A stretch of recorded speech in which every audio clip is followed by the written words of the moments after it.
Antes de iniciar, les vamos a decir más o menos en qué comienza la mecánica de hoy, porque nos hemos dado cuenta que la interacción es muy importante para nosotros y también para ustedes.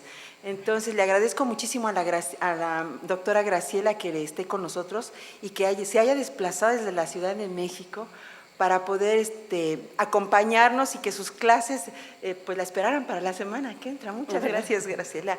Pero aprovechenla mucho, es la primera maestra que de alguna manera formalmente ha luchado por que este género se enseñe en la Academia Mexicana.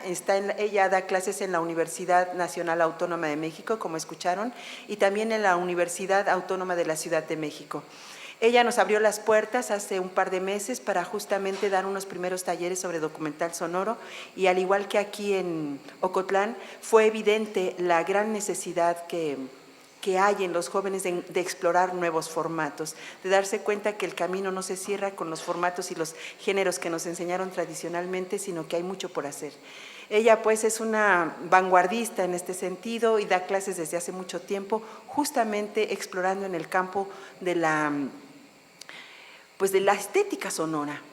La dinámica que pensamos ya ayer un poquito, buscando esta interacción con ustedes, es que vamos a ir poniendo, ella va a hacerles una presentación de su trabajo como docente, desde mi punto de vista, la primera docente que lo hace así de manera formal, o por lo menos que yo conozco, y luego vamos a estar oyendo fragmentos del trabajo que hace un joven que hoy desarrolla muchas actividades en el campo de las diferentes vertientes de esta estética sonora, tanto dentro del radioarte como del documental sonoro, y que justamente fue alumno de ella. Actualmente trabaja en la Fonoteca Nacional. Entonces, pues, un nuevo aplauso para Graciela y dejamos que arranque el asunto con ella. Buenos días. Primero que nada, pues la verdad que doy las gracias a Candice, a Pita Cortés, a Carla y a todos los que integran Sonodoc por esta invitación y obviamente a ustedes.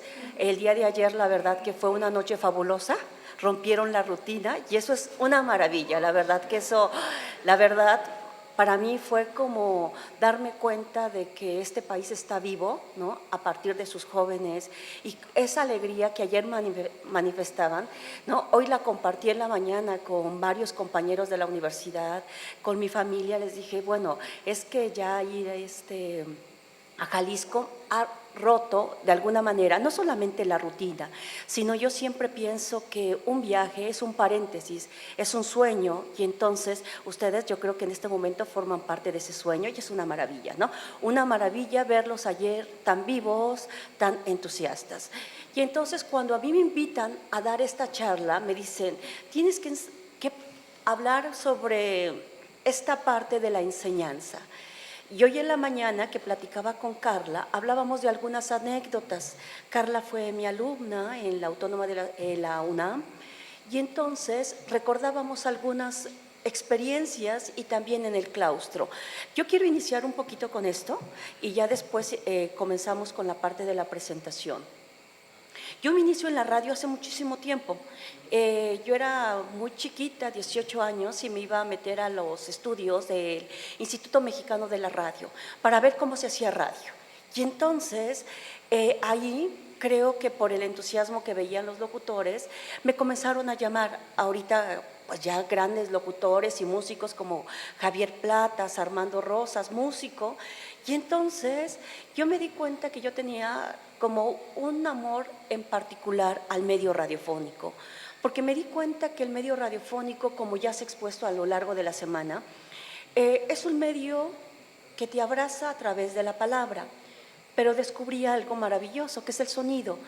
Y voy a retomar un poco a Murray Schafer cuando él retoma a Mahler y dice que el sonido es como la lengua del amante que va recorriendo, ¿no?, tu oreja, ¿no? Y yo creo que esa es la parte del sonido, esa parte del sonido que te va a tocar y la palabra que te va a abrazar. Y entonces para mí eso fue importante. ¿Cuál es el significado del medio radiofónico en una primera instancia que te va a acompañar? En ese momento yo me doy cuenta que la radio forma parte de mi vida y es así como yo me inicio y voy a comenzar a trabajar primero servicio social, ya después en la producción, en la experimentación, etcétera. Hasta que pasan muchos años y me meto a la parte de la docencia en el claustro de Sor Juana. Pero a mí me molestaba mucho que todos los profesores de radio era como una forma tradicional y bien aburrida. Yo digo, ay no, yo no quiero hacer nada de eso. Y entonces teníamos un estudio bastante grande en el claustro de Sor Juana y a mí lo que me gustaba mucho, y todavía yo no leía a Murray Schafer, ¿no? Y no había escuchado su concepto de una cultura sonora, pero a mí me gustaba que los alumnos se acostaran en la alfombra, ¿no? Y les decía, cierren los ojos. Quiero que cierren los ojos y escuchen lo que les voy a poner. ¿Para qué? Para generar una cultura de la escucha, ciertamente, la sensibilización. Y entonces yo me di cuenta que a partir de ese momento, el personaje que en un momento presentaremos, Tito, Omar, toda una generación, se iban sensibilizando, se daban cuenta de la importancia del sonido. Después me daba cuenta que era necesario salir y ya no hacer una radio de plástico, sino salir y cazar los sonidos de la realidad para hacer montajes realistas, no planos. Y entonces dije, claro, ahora entiendo por qué dos de mis pasiones es la radio y el sonido y la otra parte el erotismo. El erotismo visto como la exaltación de los sentidos. Y entonces dije, por supuesto, ¿la radio qué es? Es la exaltación de los sentidos. Tenemos que lograr que aquel radioescucha, ¿sí?, que está detrás del aparato receptor, sienta, huela, vea, y dice Pío Baroja, dice, si una doncella huele a perfume de manzana, nosotros tenemos que lograr precisamente que huela, o esos sonidos de las hojas que caen, pues tenemos que hacer que se escuchen, que los pasos ya tengan una significación.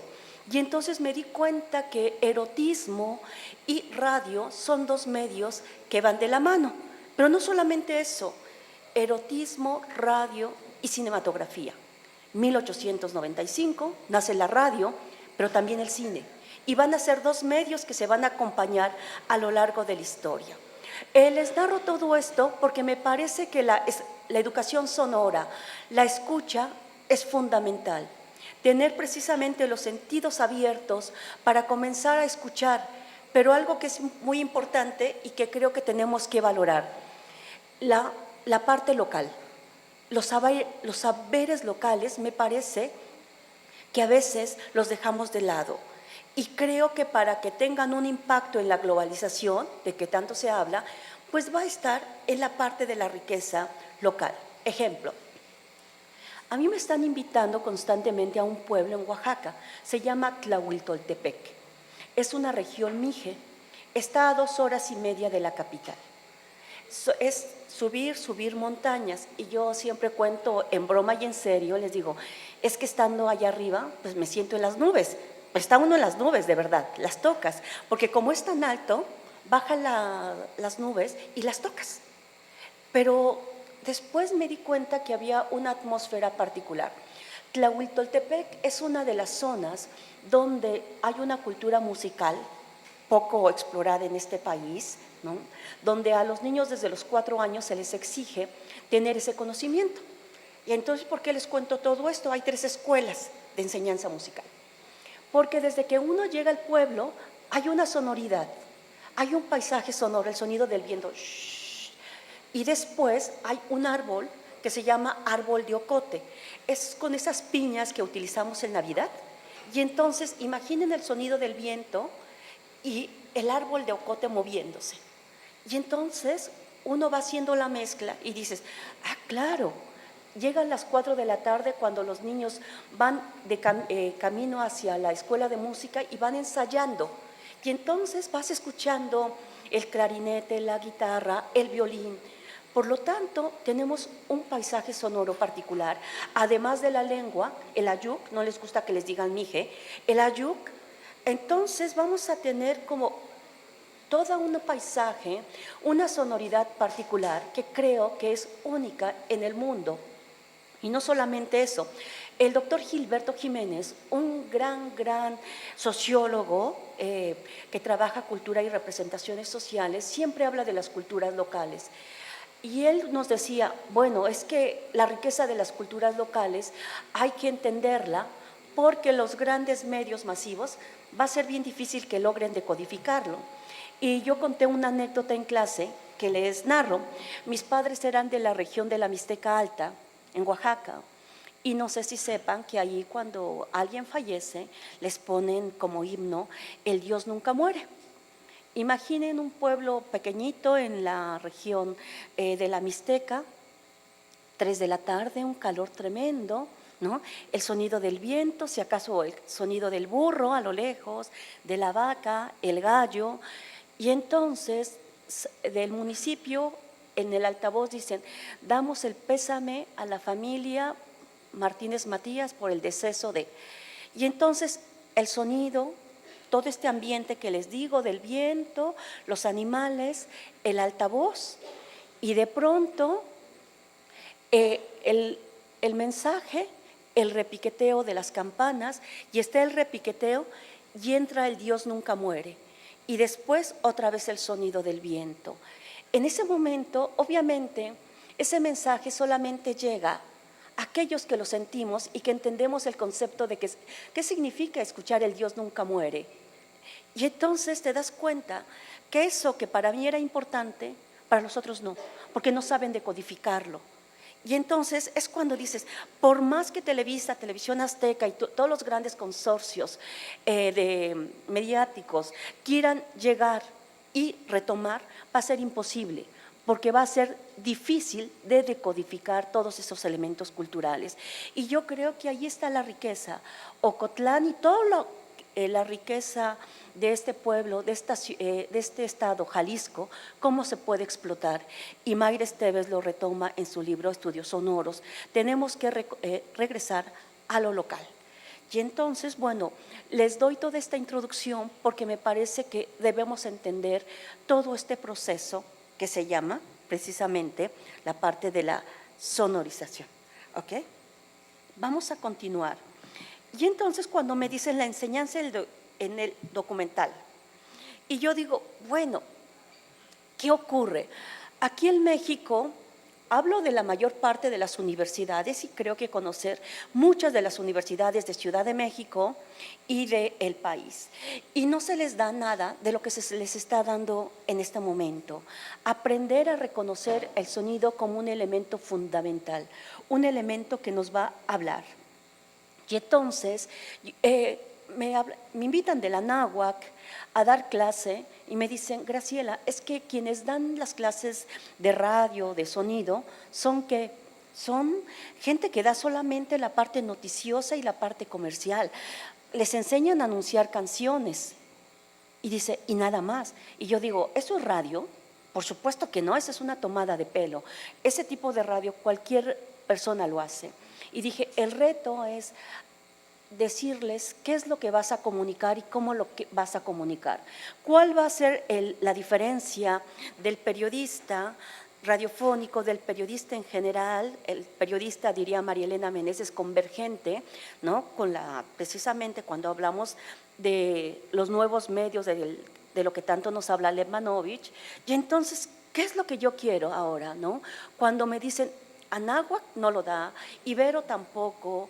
Y yo digo, en una universidad como la Autónoma de la Ciudad de México, que es un modelo especial, les comento, fue creado para los sectores de la población marginados.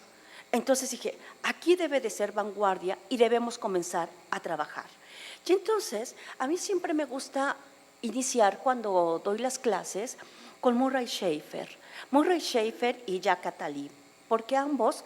Jacques Attali menciona a Murray Schafer y dice, con la creación del mundo nació el ruido y el caos, pero también la vida y su significación. Y entonces dice Murray Schafer y tiene un dibujo donde dice, ¿cuáles son los primeros sonidos, ¿no?, que hubo cuando apareció el mundo? Y entonces yo siempre les pregunto a los alumnos, a ver, ¿cuáles son? ¿Ustedes cuáles dirían que son los sonidos? Cuando nace el mundo, o sea, que Dios crea el mundo, ¿cuáles son los sonidos? ¿Hay sonidos o no? A ver, ¿cuáles son? Naturales. ¿Cómo sonaría? ¿Cuál? El viento, ¿qué más? El agua, erupciones. ¿Más fuerte? Los truenos, exactamente, ¿no? Y con eso van a ser, sí, el caos, pero también la vida. Y entonces, cuando nosotros comenzamos a hablar del sonido, digo, por supuesto es tan importante, porque el sonido, dice Jacques Attali, y lo retoma, dice, en su momento Janis Joplin y Jimi Hendrix nos van a dar cuenta precisamente de lo que estaba pasando en el mundo. La música es un revelador de lo que está sucediendo en el mundo, nos está hablando de un espacio y de un tiempo. Y ayer que yo estuve escuchando la música que ponían, dije, claro, había muchas canciones que ustedes bailaban y que yo no identificaba. Yo dije, esa no la reconozco, creo que no voy tanto a fiestas, ¿no? Pero dije, me está hablando de un momento, de un tiempo, y lo comentaba con Pita y con Benjamín cuando Benjamín nos puso la serie de canciones de Juan Gabriel y todos cantamos. Dije, qué interesante. Hace tiempo, en los 80, yo era adolescente, Juan Gabriel era considerado como un cantante pues denostado. O sea, hay una palabra horrible en nuestro país, pero perdón, la voy a mencionar nada más como se mencionaba. Decías que Juan Gabriel es para nacos, ¿no? Era como esta parte peyorativa. Y el día de ayer me pareció muy interesante cuando todos cantábamos y todos no lo sabíamos. Estamos hablando de ¿qué? De un fenómeno cultural. A mí me molesta mucho cuando dicen Juan Gabriel es un fenómeno de la cultura popular. Yo digo, no, señores, es de la cultura. No tenemos que ir calificando, tenemos que comenzar a aprender. Y entonces alguien, recuerdo cuando falleció, dijo, mi gusto culposo es Juan Gabriel. Y yo ni conozco a quien escribió eso y le contesté, ¿por qué dices gusto culposo? ¿Por qué no aceptas que es un gusto? ¿Por qué nosotros como mexicanos siempre nos tenemos que estar justificando de nuestros gustos? Punto, es un gusto y aceptarlo y ya, ¿no? Y entonces es González Reina, el de MX, ¿no? Y entonces ya le comencé a señalar una serie de puntos, pero yo creo que debemos aceptar mucho de lo que es nuestra cultura y en eso es la sonoridad. Por eso Juan Gabriel forma parte de nuestra cultura sonora, forma parte también de nuestra identidad, porque el sonido es elemento identitario y de cultura. Yo me doy cuenta ahora que he estado de la sonoridad particular que tiene Ocotlán, que tiene Guadalajara. Ya les puse el caso de Oaxaca. Ahora cuando he estado yendo también a Ciudad del Carmen, Campeche, les pregunto cuáles son los sonidos particulares. Y por ejemplo van a una casa, no sé, vas de visita y tocan, ¿no? Tocan. Y dicen, ¿no?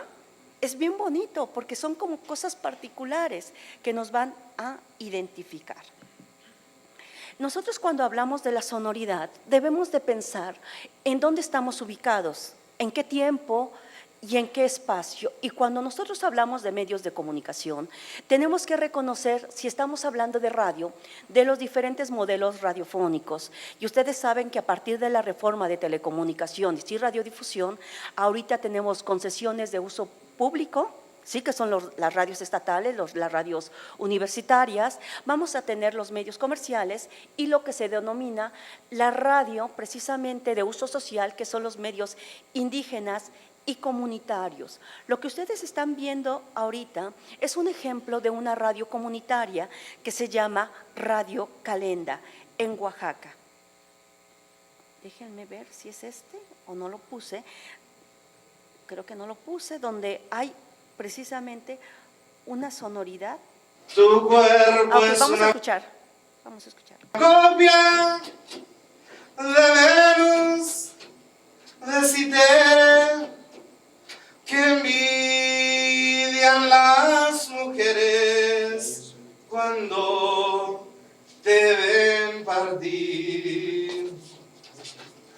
Y llevas en tu alma la virginal pureza, por eso es tu belleza de un cuando perfume de gardenia tiene tu boca, perfume de gardenias, perfume del amor. Esto, cuando yo voy a Radio Calenda y me doy cuenta de el significado de una radio comunitaria y después tengo reunión con la gente del IFT, del órgano regulador, digo, bueno, estos no han entendido nada. O sea, digo, no entiendes el significado que tiene una radio comunitaria. Ahorita escucharon la parte de Radio Calenda cuando son 12 del día. Entra el gallo, porque, o sea, todo lo que nos enseñan en las universidades se rompe con la radio comunitaria, ¿no?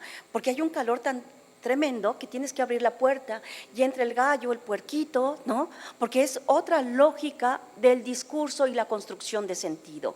Y es cuando yo siempre les digo en el IFT, es la construcción de un sentido completamente distinto. Aquí estamos escuchando, ¿no? A este recuerdo, ¿no? No sé, don Saúl y sus teclados.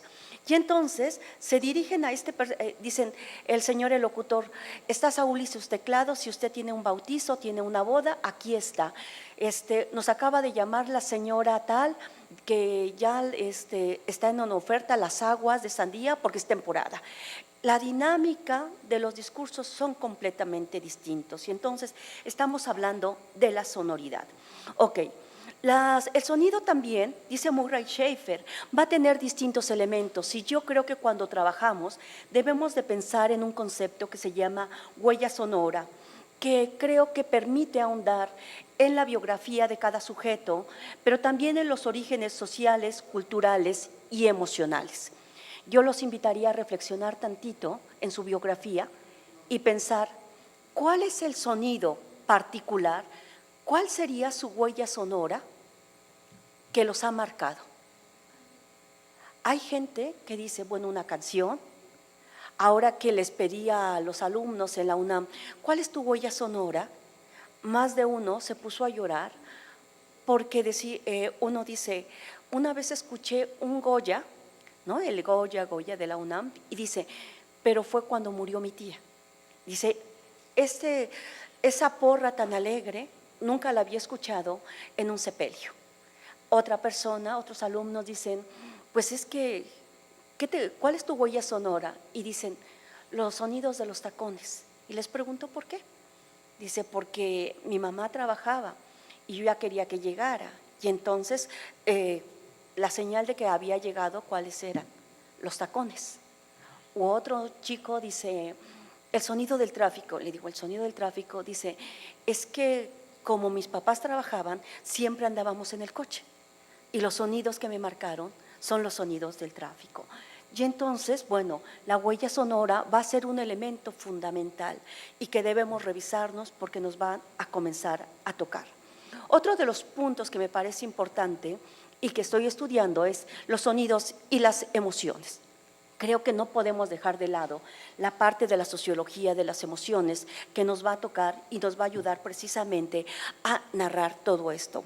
Hay un autor que se llama Carlo Lucarelli, de Italia. Carlo Lucarelli habla precisamente, en uno de sus libros, dice, cómo a un personaje que es ciego va a conocer el mundo a través de los sonidos. Y dice, él comienza a hacer una investigación, Simón se llama, de un personaje que en la ciudad de Bolonia sale a asesinar a la gente. ¿En qué momento se convierte en un asesino serial? Dice, en el momento en que se pone los audífonos y escucha música, rock pesado, ¿no? Todo este rock, dice, se pone los audífonos, algo le genera, alguna emoción le genera precisamente esta música y sale.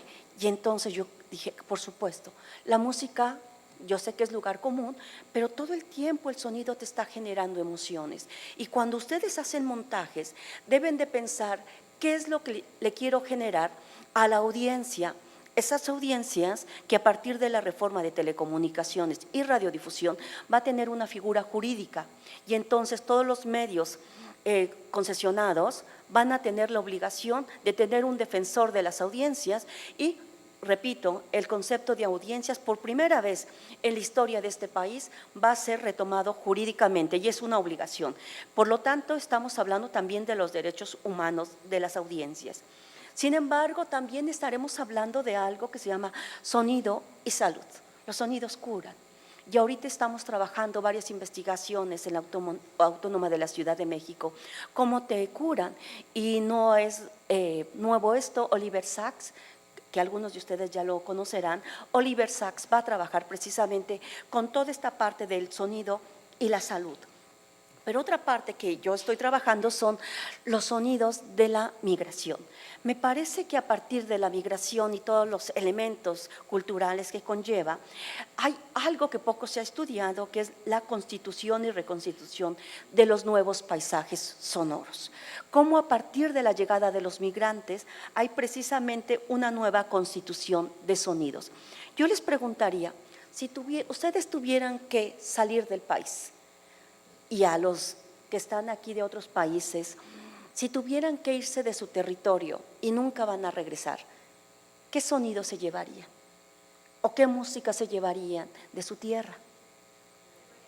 El mariachi, ¿qué más? Una banda. Los de Argentina, Perú, ¿qué se llevarían? ¿Qué se llevarían? ¿No? Las risas, claro, se convierte en eso maravilloso. Hay un autor que se llama documentalista Gabriel del Grande. Gabriel del Grande es un joven, ustedes pueden encontrar en su página. Él va a trabajar mucho con los sonidos de la migración, pero sobre todo en la parte del documental sonoro, documental audiovisual, perdón. Y entonces, ¿él qué va a trabajar? Dice, él hizo un trabajo en Afganistán de la migración de los afganos a Roma, pero dice, ¿qué música es la que llevan? Y entonces dice, cada sujeto lleva en su iPod, en su celular, aquella música que te marcó. Y creo que poca gente, y también hay una autora, Marina Ariza, que está trabajando toda la parte de la metodología de la migración y está hablando de eso. Por lo tanto, sonidos y migración. Bueno, ya entrando en el tema que nos corresponde, pues el documental sonoro. El documental sonoro va a tener un origen bastante largo en el mundo. Vamos a tener dos ejemplos. Dziga Vertov, este cineasta ruso, ¿sí?, que nace en Polonia, después se va a Rusia, va a crear algo que se llama el Laboratorio del Oído en 1916.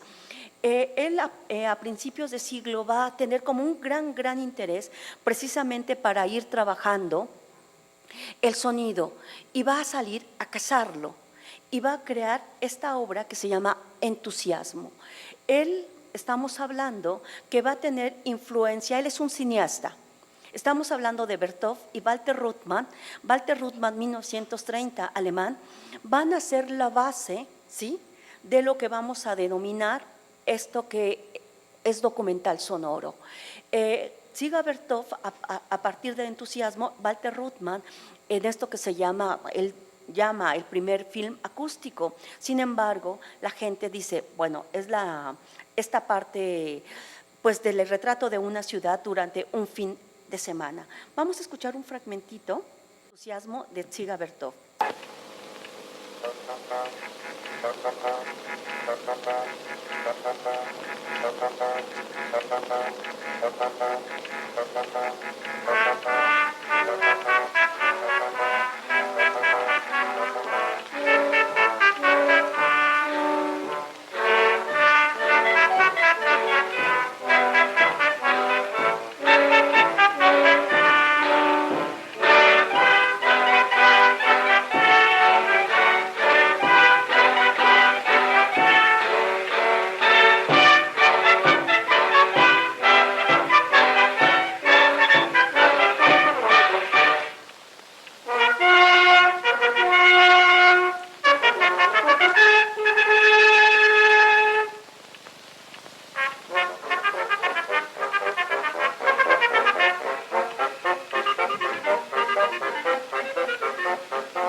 él precisamente pues nos está hablando de un momento, de un tiempo. Nosotros nos vamos a dar cuenta precisamente que con estos dos autores que van a ser la base, Dziga Vertov, Walter Ruttmann, nos van a estar hablando precisamente de este momento. Estamos hablando la década de los 30 y entonces en 1930 algo estaba pasando en el mundo que se va a comenzar a teorizar sobre esto. Vamos a tener Bertolt Brecht, Rudolf Arnhem, que van a estar ya hablando de la potencialidad del sonido. ¿Okay? Después me preguntan, perdón, ¿tú cómo enseñas esta parte del documental sonoro? Y yo siempre les digo, me encanta compartirles y escuchar y hacerles escuchar este video que vamos a escuchar un fragmento. Por favor, quiero que pongan atención en la parte de la música y en la parte de las imágenes. A ver, ¿qué pasó?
Yo no soy caballero,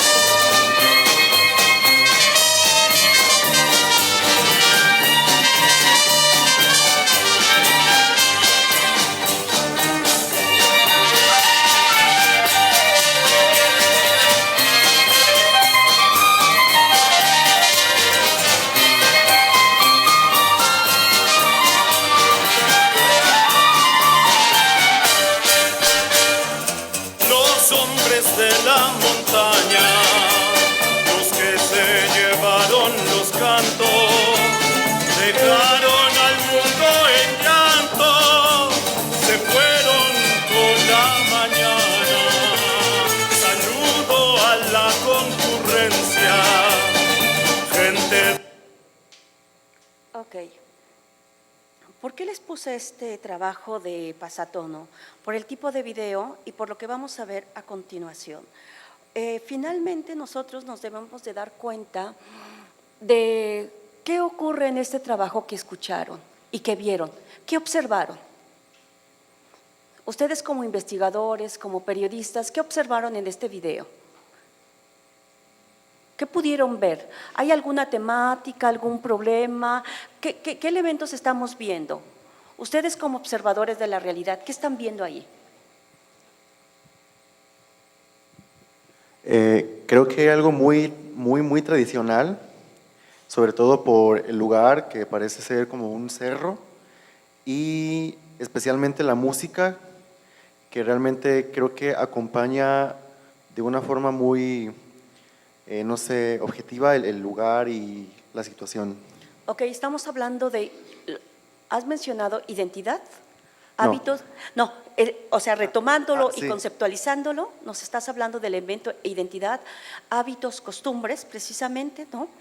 Y además nos estás hablando precisamente de la importancia que tiene el periodista, el investigador, ¿no? Para la parte de la observación. ¿Qué otra cosa vimos aquí? ¿Qué más vimos? ¿Qué nos está representando esta parte de pasatono? Siento que también representa las diferentes realidades de la cultura. En el momento en el que dice que el cerro es otro mundo o algo así, ¿qué decía el lyric? No me acuerdo. Pero siento que es eso, retratar las diferentes realidades y cómo conviven juntas. Exactamente, y está hablando de una tradición del maromero, ¿no? De que a principios del siglo XX, cómo iba este personaje, que es el campesino, que lo están pintando, ¿sí? Y entonces que iba a hacer este trabajo de maromas, o que nosotros conocemos como de payaso. Y entonces más adelante veremos que es un trabajo tan interesante que estás viendo a Fellini. O sea, dices, este trabajo que hizo Strauss es Fellini. Entonces nos vamos a dar cuenta de esto. ¿Por qué hacía yo la pregunta o hago las preguntas? Porque nos vamos a dar cuenta de que el trabajo del documentalista y en particular el documental sonoro, yo siempre les digo, estamos aportando dentro de las ciencias sociales, obviamente retomando de la antropología, un nuevo método de investigación, que es la parte de la etnografía sonora. Creo que es la gran aportación que está teniendo el documental sonoro en términos de metodología. Por eso no solamente es un trabajo de cazar, sino nos estaremos dando cuenta que es un trabajo científico bien estructurado y que nos va a permitir ligarlo. Y entonces, primero, la etnografía sonora, obviamente con las características que tiene el método, ¿qué exige de ustedes? ¿Qué exige del documentalista? Primero, observar y escuchar la realidad. Yo tengo que salir y escuchar la realidad en cada momento. Plantear el problema con qué perspectiva de abordaje. Obviamente, en nuestro caso, sí el punto de vista social o teórico, pero la narrativa, ¿qué voy a narrar yo? ¿Desde qué perspectiva? Yo creo que aquí la primera parte, narrar. ¿Cómo voy a contar las cosas? Nos encanta que nos cuenten las cosas, ¿no? Por eso nos gusta mucho la novela, el cuento. Por lo tanto, a partir de esto, la parte narrativa, la parte ideológica, tener muy claro esto, que un documentalista debe de tener una posición clara. Después la parte del montaje. A lo largo de esta semana ya les han explicado y ya han escuchado los diferentes tipos de montaje. Creo que nos exige este género hacer montajes muy dinámicos, muy artísticos, muy bien planteados, con elementos obviamente estéticos. ¿Cómo yo voy a hacer un corte? ¿Cómo voy a bajar? ¿Cómo voy a hacer las mezclas? Tener mucho cuidado en eso. Sobre todo, a mí lo que me interesa, y retomando elementos de la semiótica, cada elemento acústico y semántico va a tener un significado. Entonces, tener muy muy claro esto. Y obviamente la grabación de paisajes. Yo no puedo hacer un documental si no estoy en la realidad, ¿no? Salir y cazar esos sonidos. Y creo que ahí está parte de la riqueza. Obviamente una de las técnicas elementales es la entrevista. Va a recoger los testimonios de los protagonistas. Y retomo lo que ayer mencionaba Francisco. Aquí ya no se va a dar voz al periodista. El periodista ya va a estar ahí, ¿sí? A la hora del montaje, a la hora de la realización. Ahora se le va a dar el micrófono el micrófono al hablante. Y entonces a mí me tocó la tesis del doctorado yo la hice sobre la representación de los migrantes en Italia. Y ahí trabajamos mucho con la migración, sobre todo africana, a Italia. Y era bien interesante cómo íbamos retomando los testimonios de la gente. Y era muy fuerte, no sé si sepan, en Italia hay una fuerte prostitución y el número de mujeres, mayor de prostitutas son de Nigeria, es por trata de blancas. Entonces hay diversos grupos que apoyan a estas mujeres y recuerdo mucho a una mujer que señalaba, bueno, es que ustedes no saben a qué nos estamos enfrentando, a qué tipo de maltrato.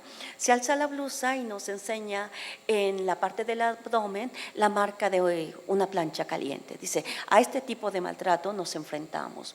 O a otra gente en la parte de la Basilicata, que es en el sur de Italia, donde los jornaleros nos decían, ustedes ¿qué piensan? ¿Cómo estamos viviendo?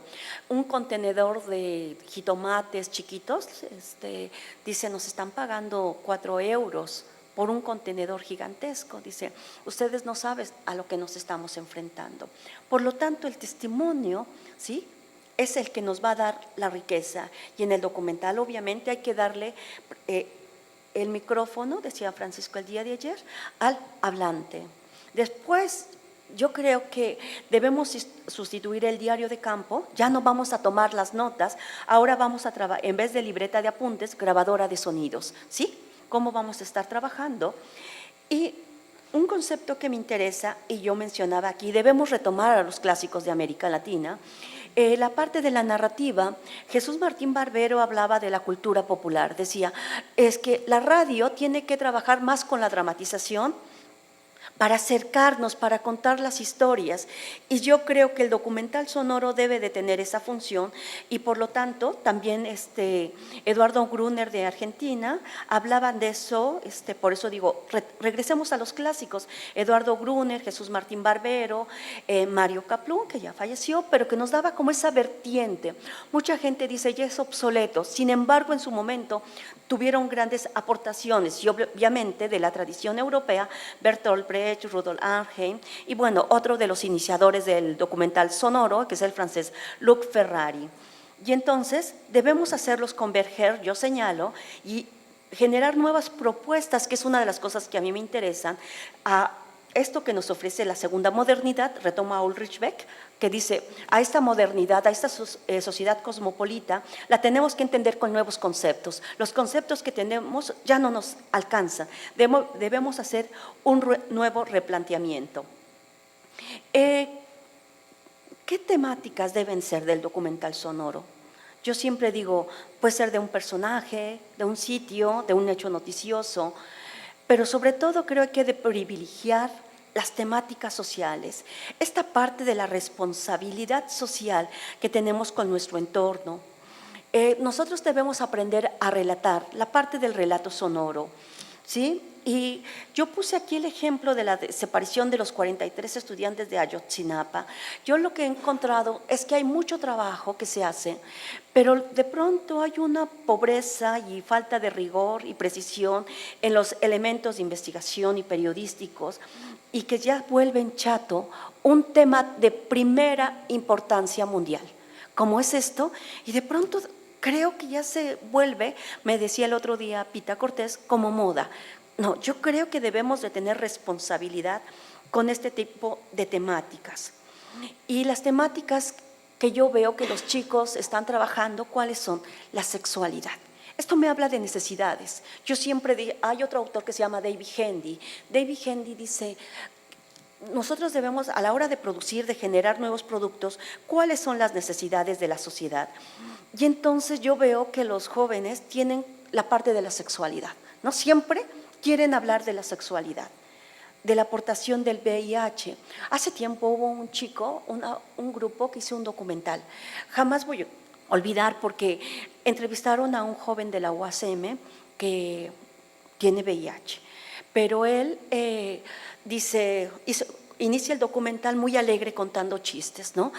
En alto. Comienza a narrar chistes y después su narrativa se va transformando. Dice, el momento más difícil fue cuando abro el sobre y veo positivo que soy portador de VIH. En ese momento, dice, yo me quería morir, pero dije, algo tengo que hacer. Y va a crear un proyecto que se llama el Condón Móvil. Dice, si el Papa tiene su papamóvil, porque yo no voy a tener un condón móvil. Dice, y me fui por toda la República a crear conciencia, pues, con el uso del condón.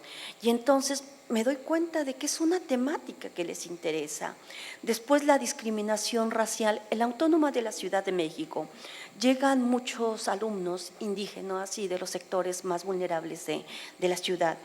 Y ellos comentan cómo se sienten, ¿no?, discriminados. También hubo un documental tocan enfermedades poco comunes.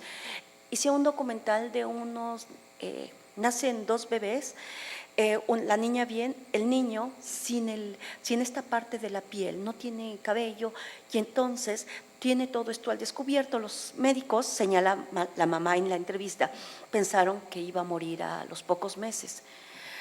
Ahora tiene 12 años este niño. Dice, es terrible cómo no puede salir a la calle, porque se convierte como en un personaje raro, que la gente cómo lo está observando. La migración es otra de las temáticas que se está abordando, la extinción en Ciudad de México de las cantinas y las pulquerías. Entonces, yo les señalo esta parte, ¿no? ¿Y por qué enseñar el documental sonoro en la academia? Porque yo creo que ofrece a los estudiantes las herramientas para mirar la realidad desde un ángulo social y cultural. Y sobre todo, yo doy los seminarios de investigación, les va a enseñar a problematizar el hecho observado desde una perspectiva sonora y artística que va a ofrecer este género, un género híbrido y obviamente transdisciplinario. Ya sabemos que en este momento una disciplina no nos va a ayudar a explicar el fenómeno. Además, nos va a brindar elementos para diseñar todo un trabajo de investigación con miras a crear un producto sonoro con narrativas estéticas y particulares. Y yo creo que también el documental sonoro nos va a ayudar a concientizar y acercar a las audiencias a problemáticas que nos están tocando y que a veces los medios de comunicación dejan de ser este espacio de deliberación, de debate, que nos va a generar una sociedad democrática, que es lo que señala Habermas, la esfera pública como una esfera de debate, de la generación de nuevos conocimientos y obviamente la posibilidad de narrar. Creo que el periodismo, el documental en general, nos van a ayudar a contar las cosas y esta parte de la narrativa. Nos estaremos dando cuenta que esto nos va a ayudar a transformar la realidad. Yo vinculo mucho el documental con la investigación social y cuando tienen que hacer sus tesis, les digo, pues ¿por qué no trabajamos desde esta perspectiva? Y haces un proyecto, un producto sonoro, terminas con ello y creo que eso va a ayudar muchísimo. En general, bueno, de esto es lo que vengo a platicarles. Me gustaría que dialogáramos ahorita y sobre todo algún intercambio, alguna pregunta, sobre todo, ¿qué pasa con este tipo de enseñanza? Y algo que yo apelaría, y termino con esta parte, para dejar tiempo para que dialoguemos, yo creo que el estudiante se debe de dar la posibilidad de experimentar y de sentir. A mí esta cuestión como de estar aquí en el estrado y demás, no es como muy de mi forma de ser. Y en los alumnos me doy cuenta, tanto UNAM como la UACM, están como muy habituados a esta parte de sentaditos y que el profesor está ¿no? Y yo digo, ¡ay, qué feo! ¿no? A mí no me gusta eso, ¿no? Me gusta como la parte del dinamismo, tenemos que ser más creativos, pero yo me doy cuenta que en la universidad, por parte del estudiante, hay una limitación y que les gusta más o su forma de ser los ha obligado a esta parte del profesor que está enfrente. Y cuando yo les digo, a ver, cierren sus ojos, pues dicen, ¿y ahora? ¿No? Dicen, ¿para qué? Y yo creo que nunca nos enseñan a sentir. Dentro de la parte de la UNESCO nos dicen, debes de tener competencias para escribir, para redactar, para comprender, ¿no? Las competencias. Y todo se genera por competencias. Y digo, ¿y por qué no nos enseñan a sentir? Que es, por ejemplo, las universidades Finlandia, Noruega, parte del trabajo que hacen con los estudiantes es el trabajo de sentir. Y a nosotros no nos enseñan. Y eso a mí me da mucho dolor, porque cuando el alumno, ¿no? Llega, yo digo, cada alumno, ¿quién sabe qué traiga detrás de la espalda? Llega y no sabemos qué pasó ayer con mamá, con papá, con los hermanos en casa, y llegas y les exiges.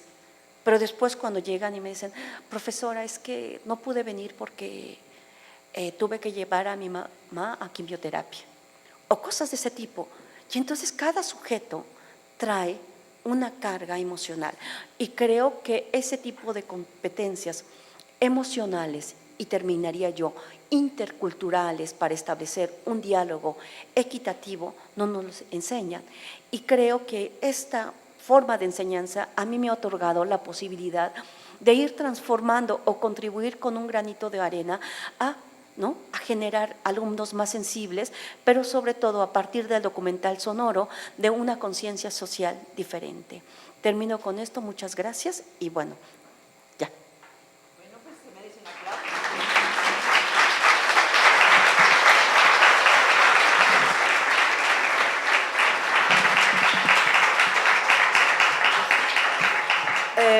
Yo les quiero contar que me pareció fundamental que conocieran la forma en la que se está empezando a enseñar el documental sonoro en México.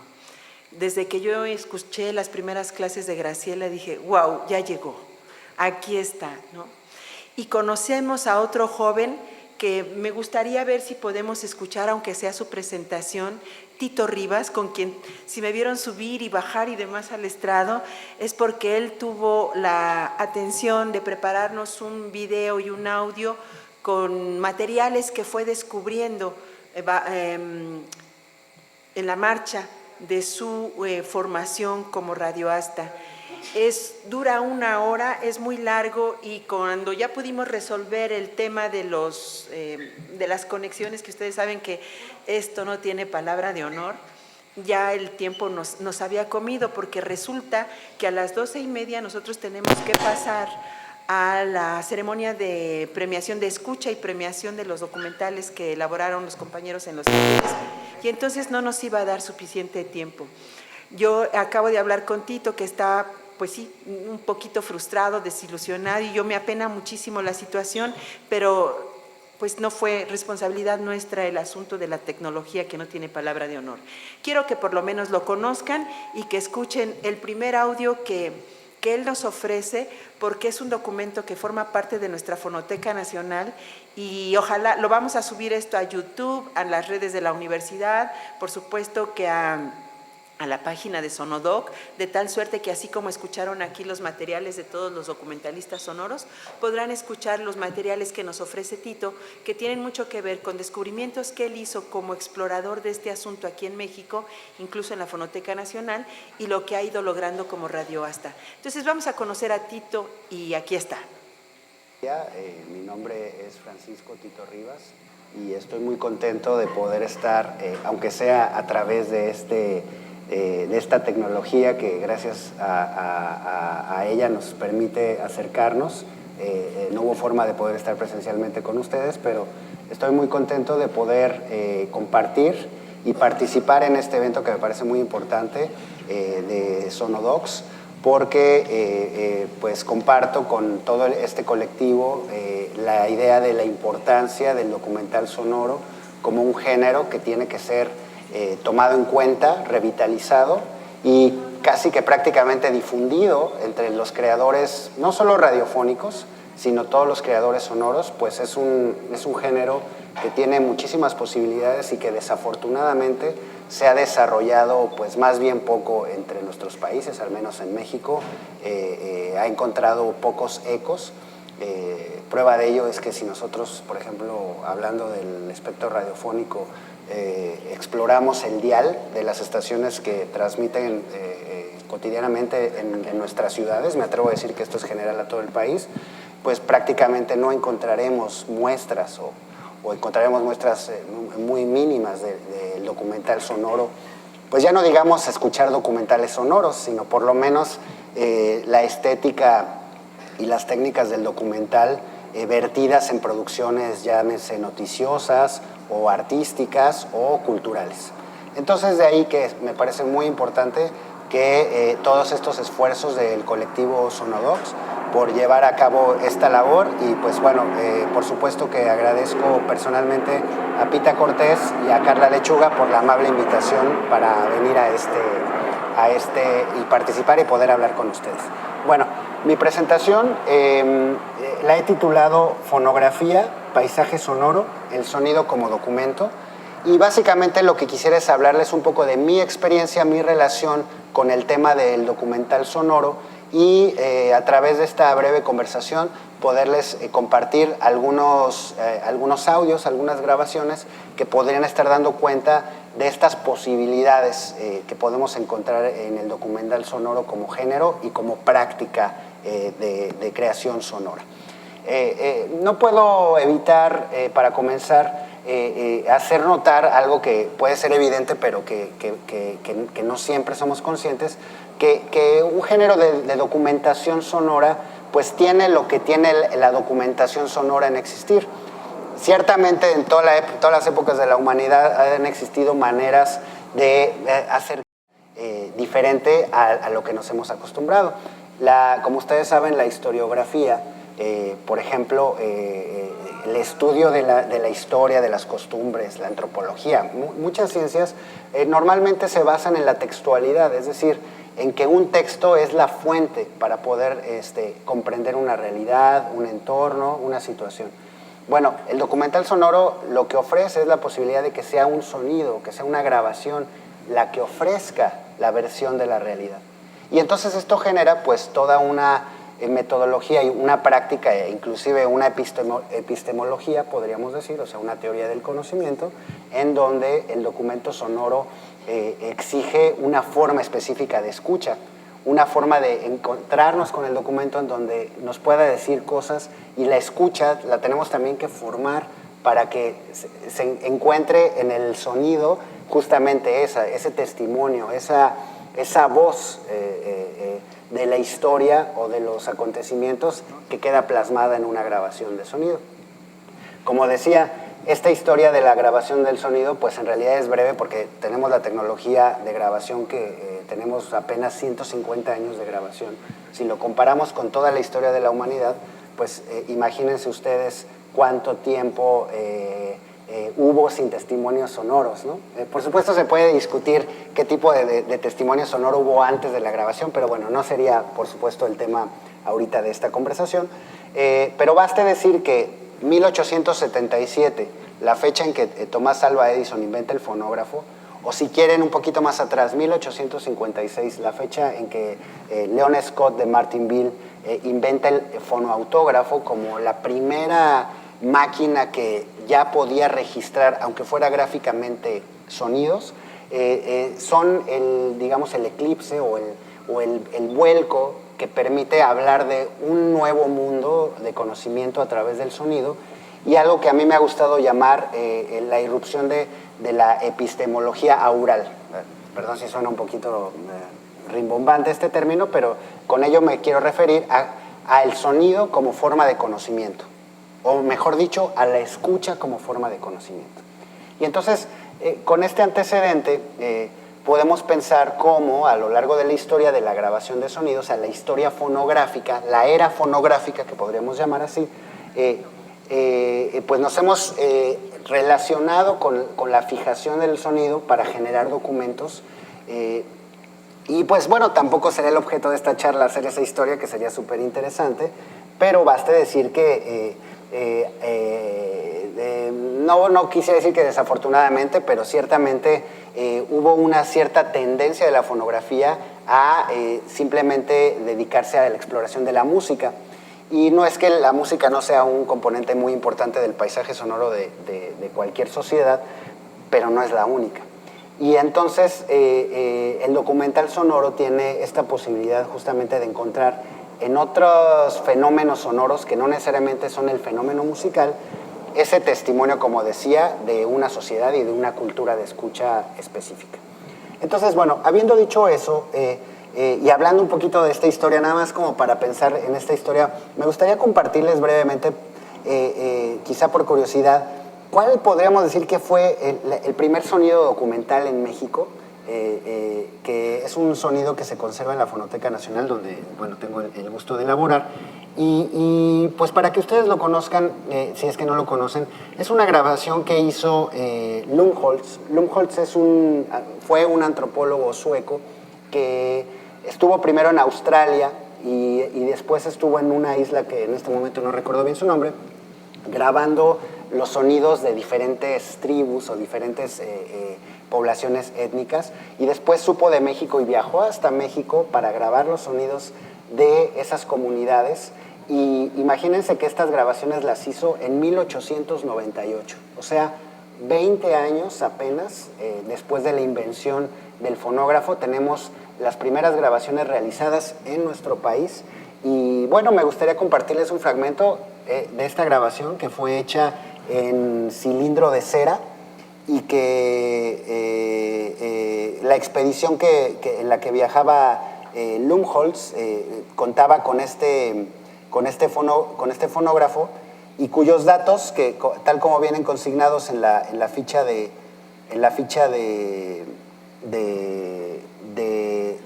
catálogo, nos dicen etnia Rarámuri. Este material es una copia de piezas seleccionadas de S10-493, que es la clasificación de los cilindros de cera.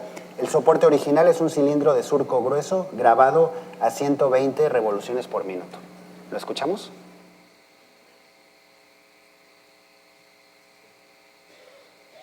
Hola, ¿qué tal a todos? Muy buen día. Oh. Como verán, estamos en producción en vivo. Así pasa justamente cuando está uno al aire, no arranca el CD, el del noticiero pone la noticia de Peña Nieto con una de Zavala. En fin, este tipo de cosas suelen pasar en un programa en vivo, así que ofrecemos disculpas por el momento, a ver si logramos que entre este audio. Es un audio que solamente sirve como ejemplo para que sepan el tipo de materiales que pueden encontrar en la Fonoteca Nacional. Ahí es muy importante que se acerquen ustedes porque ya hay un gran acervo.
Bueno, como se dan cuenta, sería importantísimo que ustedes se acercaran a investigar en internet cómo eran estas grabaciones en cilindro de cera.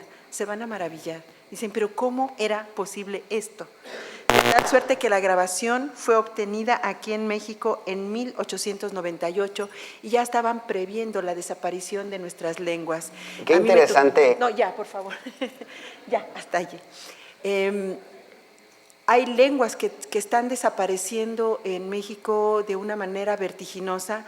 A mí me tocó en el año del 94, justo antes de que iniciara el movimiento zapatista, más bien en el 93, grabar a una testimoniante del grupo Kikapú, que ya quedaban solamente 3 personas que conservaban los cantos de esa lengua. Entonces, sí es muy triste lo que nos ha pasado porque van desapareciendo poco a poco estas lenguas y me sorprende esta imaginación y esta conciencia que tenía el investigador que hizo esta grabación en 1898.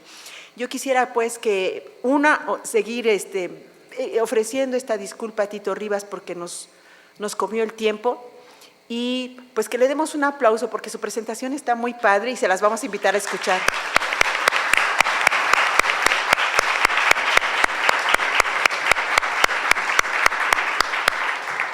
Tito, un saludo y mil disculpas por todo esto que nos pasó. De cualquier manera, van a poder buscar estos documentos, tanto de video como de audio que nos envió Tito, para que puedan exponerse a todos los sonidos que él también ha ido recuperando, como con esta conciencia social de que tenemos mucha historia por registrar, por contar y por preservar. Así que ahora, pues, la interacción. Pues yo les pediría, si tienen dudas, preguntas, porque yo quiero hacer algunas dinámicas. Entonces ustedes me dicen si tienen alguna duda, pregunta, algún comentario. Sí.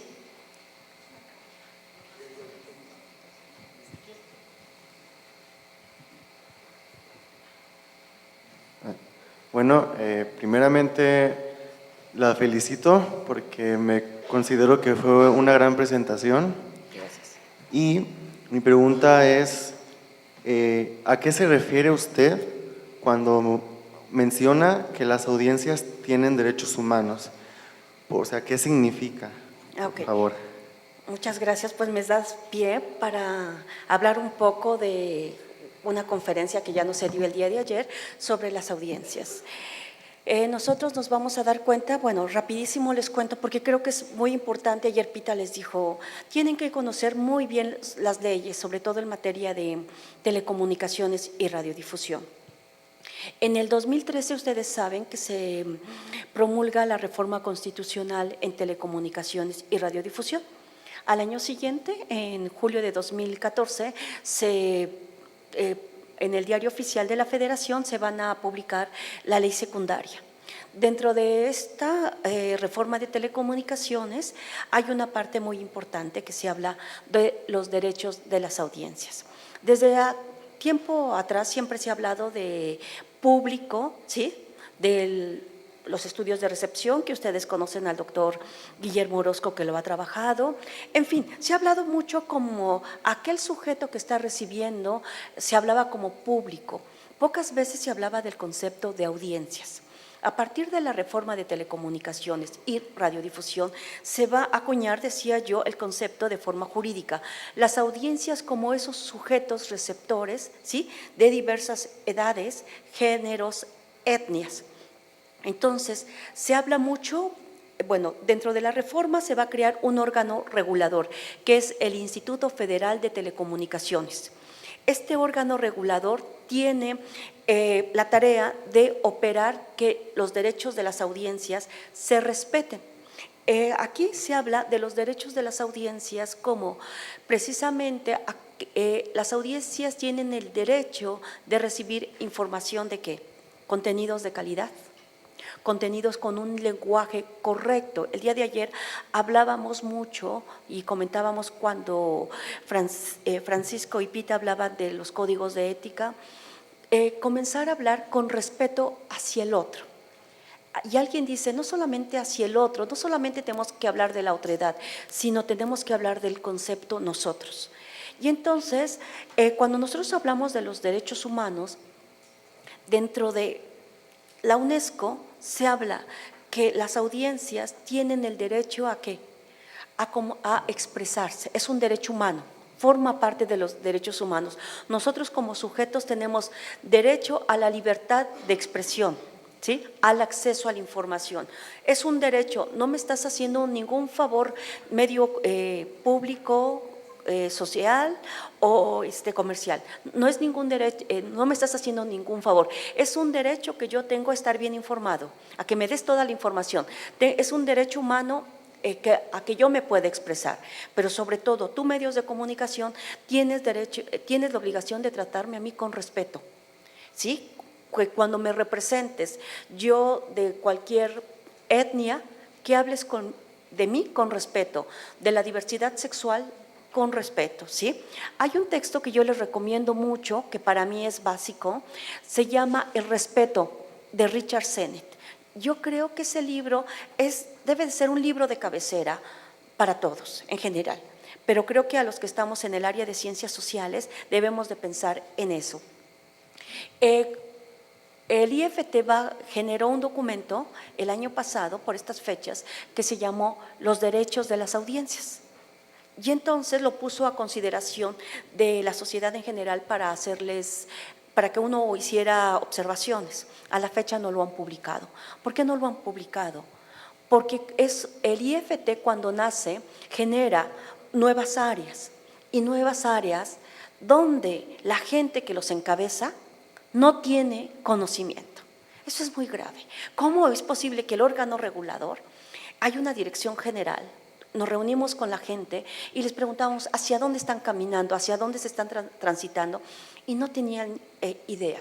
Nosotros comenzamos a hablar del concepto que yo trabajo como defensora de las audiencias en Radio Educación sobre la interculturalidad, ¿no? ¿Qué pasa con este diálogo intercultural que se tiene que realizar pensando en los sectores más vulnerables? Y entonces a mí me interesa crear códigos de ética, sobre todo en términos de lenguaje, cómo nos referimos al otro, y creo que en términos periodísticos es fundamental. Por ahí les recomiendo revisar, hay un documento que se llama La Carta de Roma, que crearon entre la Federación de la Prensa della Stampa, se escribe, de la Federazione della Stampa di Italia, ¿sí? De la prensa italiana, con la Universidad de la Sapienza. Entonces ahí se dieron cuenta de que el tipo de lenguaje que se utilizaba para hablar, hablamos del caso de migración y trata de blancas, en el caso de Italia, ¿cómo te referías a esos migrantes? Y basta de tratarlos como delincuentes, de tratarlos con este lenguaje peyorativo, basta. Por lo tanto, tenemos que generar un código de ética para ver el tipo de lenguaje que tú tienes que utilizar y cómo representar en términos de imágenes, en términos de sonidos. Ustedes recordarán la imagen del niño Aylan, el de Siria, este niño que aparece en las playas de Turquía, se acordarán, que fue muy criticado. ¿Por qué juegas mucho con la imagen, con esta representación para generar qué? ¿Cuál es el objetivo del manejo de esta imagen? Entonces, cuando nosotros hablamos de derechos humanos es pensar en todo esto, ¿sí?, que le estoy dando a mis audiencias. Y decía yo, y el IFT, cuando habla de los derechos de las audiencias, hablaba, ¿cuáles son los derechos de las audiencias infantiles para los niños? ¿Qué tipo de contenidos tienen que tener para indígenas?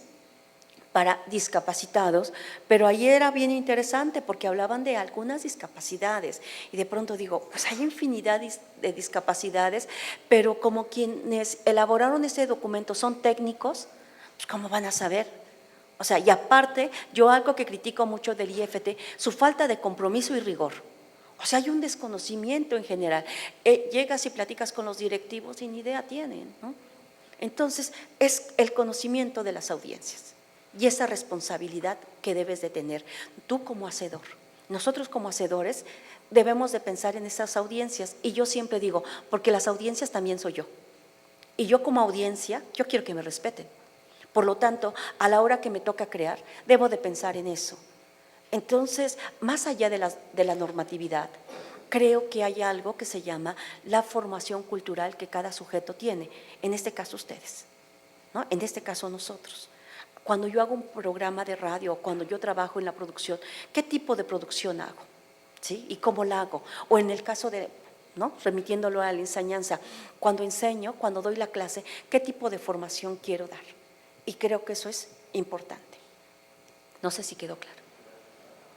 ¿Alguna otra pregunta?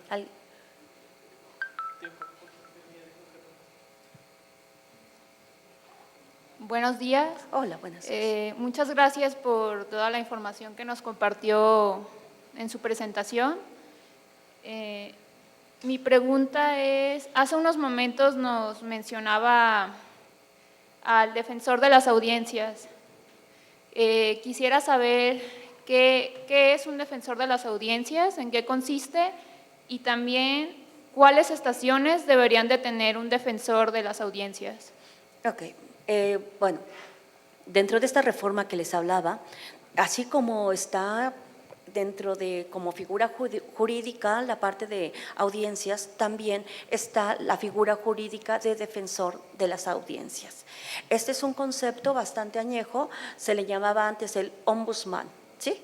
Esto comienza en Suecia, después en México va a tener una larga tradición, sobre todo en lo que se llaman los medios impresos.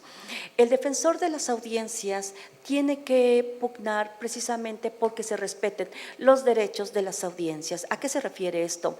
Desde cuestiones técnicas, por ejemplo, que estamos viviendo en el caso de radioeducación, a que las transmisiones se escuchen. Es un derecho de nosotros como audiencias tener ese derecho a estar informados, pero que se escuche técnicamente bien, ¿ok?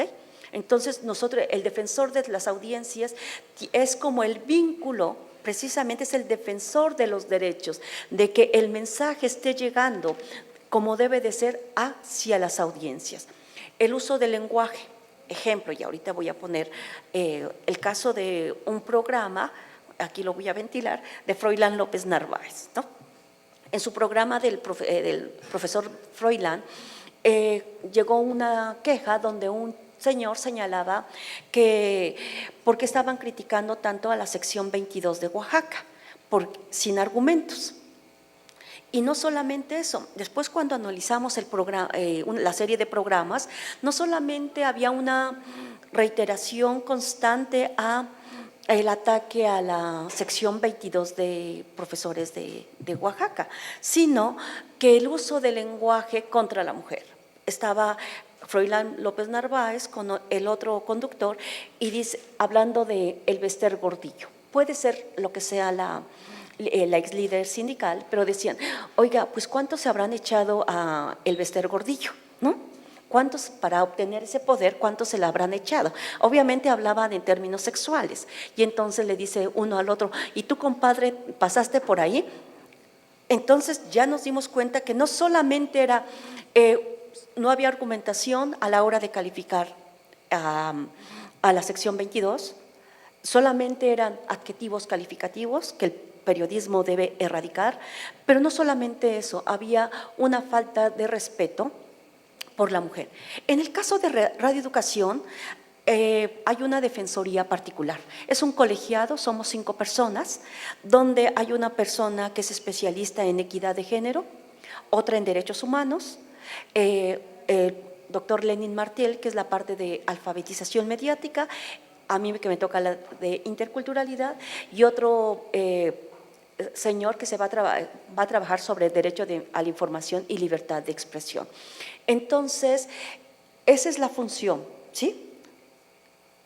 Dar respuesta a las inquietudes, a las dudas, pero respetar, hacer que se respeten esos derechos, ¿sí? Con contenidos de calidad, etcétera, etcétera.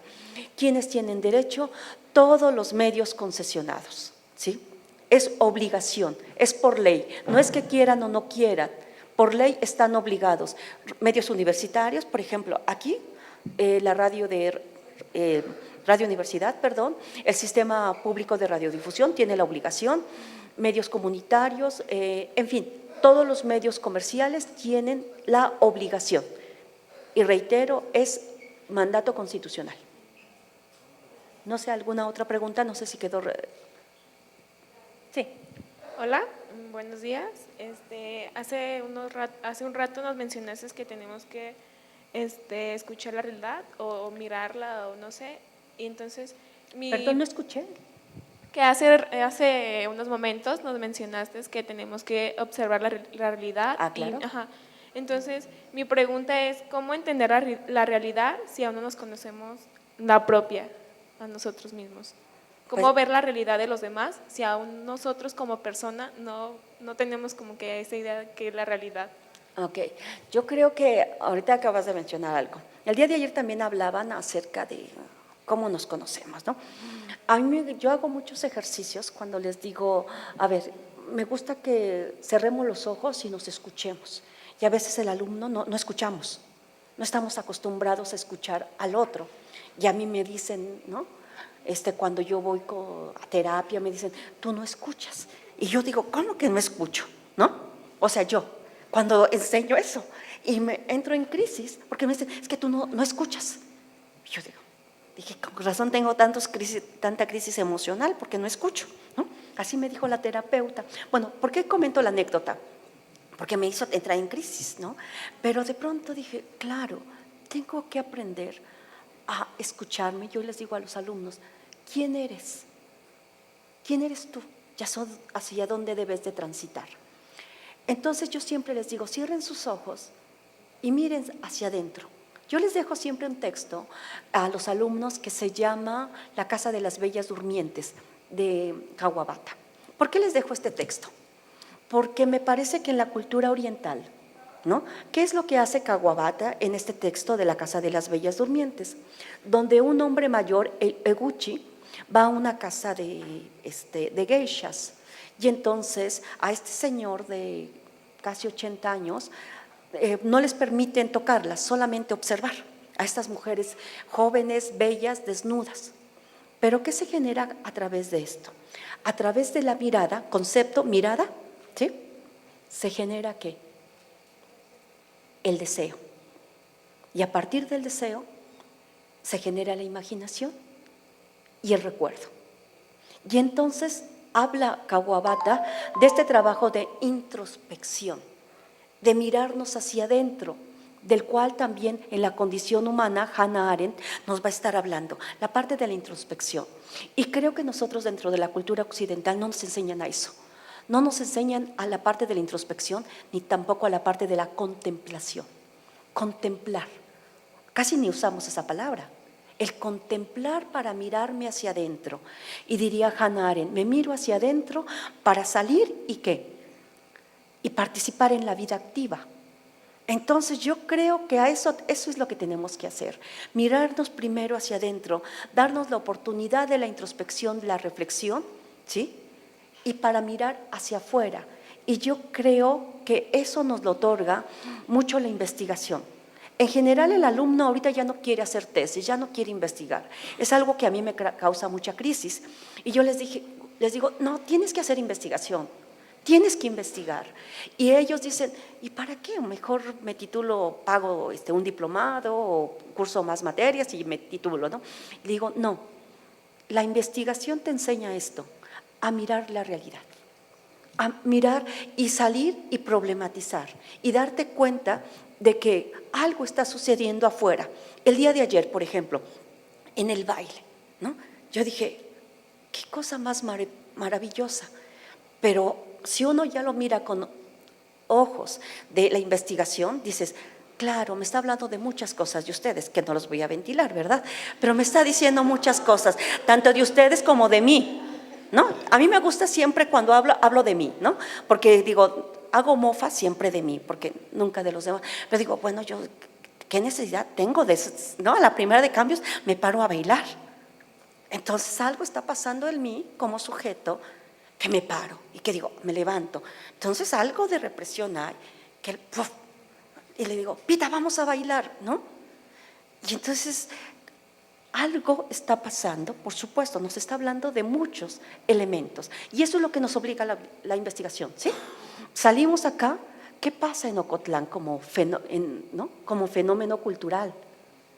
Entonces, gastronómico, ¿no? El día que nos llevó Candice antier en la noche, yo dije, y nos dan una serie de comida, dije, ay, algo pasa en términos gastronómicos, ¿no? Entonces, cada elemento te está diciendo cosas y eso es lo que tenemos que aprender en términos del periodismo, de la investigación social, del documental. ¿Qué me está diciendo el sonido? Hay que dejar que hable. Yo siempre les digo a los chicos, debes de dejar que tu objeto de estudio hable y entonces mirar la realidad. ¿Por qué? Porque te va a permitir tener una conceptualización más abstracta. Eso es lo que te da precisamente aprender a mirar la realidad y hacer este tipo de investigaciones, ¿no? Gracias. Muchas gracias. ¿Alguien más? Bueno, hola, yo Hola. tengo dos preguntas. La Dime. primera sería, ¿cómo interesar a las personas en el documental sonoro que tienen temas sociales en un ambiente tan despolitizado? Y la segunda, se me acaba de ocurrir con lo que dijiste de ayer, de lo de la fiesta. Por ejemplo, cuando tú ves la realidad, por ejemplo, las fiestas son un ritual, ¿no? Y es algo que demuestra también como cierto hedonismo. Si tú ya entiendes eso y lo ves como de un punto de vista como teórico, ¿qué hacer cuando estás dentro de ese ambiente? O sea, tú entiendes, estamos aquí, estamos bailando, esto es muy Claro. hedónico, pasa esto, o sea, ¿qué hacer en eso? Ok. ¿Qué es bien interesante? Bueno, sí, a mí me encanta, pero el investigador social debe de tener la capacidad de estar, ¿sí? En la parte y salirse, dice Clifford Geertz. Uno debe de estar y salirse, debes de tener esa capacidad. En el momento si estás involucrada y bailas y comienzas, pero de pronto hubo momentos, en mi caso, y que ya en automático lo haces, porque ya es una formación. Es como en la parte de radiofónica, a veces uno puede estar en 1000 cosas y darse el cue y estás al aire, pero también estás pendiente. En términos de investigación, vas generando como habilidades y técnicas, ¿no? O sea, en general, a mí me fascina viajar, porque me parece que te metes a mundos distintos. Y me gusta desde explorar en el aeropuerto las miradas, el comportamiento de la gente, el tipo de interrelación. Yo hablo mucho de esta competencia intercultural, porque, por ejemplo, cuando voy en los aviones siempre haces amistad o en los trenes. Entonces te vas dando cuenta cómo interactúa la gente, qué pasa en los espacios públicos, llegas a Ocotlo, ¿no? Yo nunca había estado aquí. Me está hablando el territorio y dejo que me hable.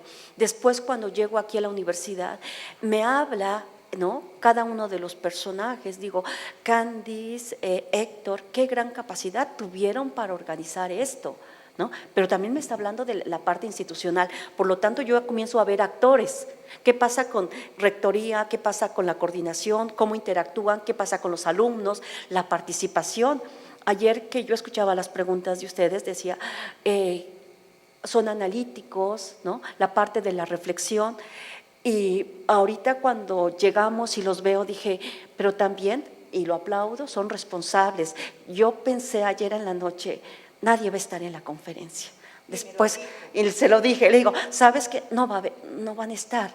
Pero entonces me habla de esa capacidad que yo creo que debemos de tener los seres humanos, de que cuando es fiesta, ¿no? Y yo soy la primera en bailar y que todo el mundo me dice, ¿bailas? Pues sí, ¿qué te pasa, no? O sea, una cosa es que juegas a ser maestra en otro espacio y te disfrazas. Le digo, pero otra cosa es bailar, pues sí, y bailo, ¿no? Entonces, me parece que esa capacidad ustedes me demuestran. Bueno, y uno tiene que comenzar a ver esta parte. ¿Y la otra pregunta cuál era? De cómo interesar a la gente en documentales. Ajá. ¿Qué es lo que yo he intentado?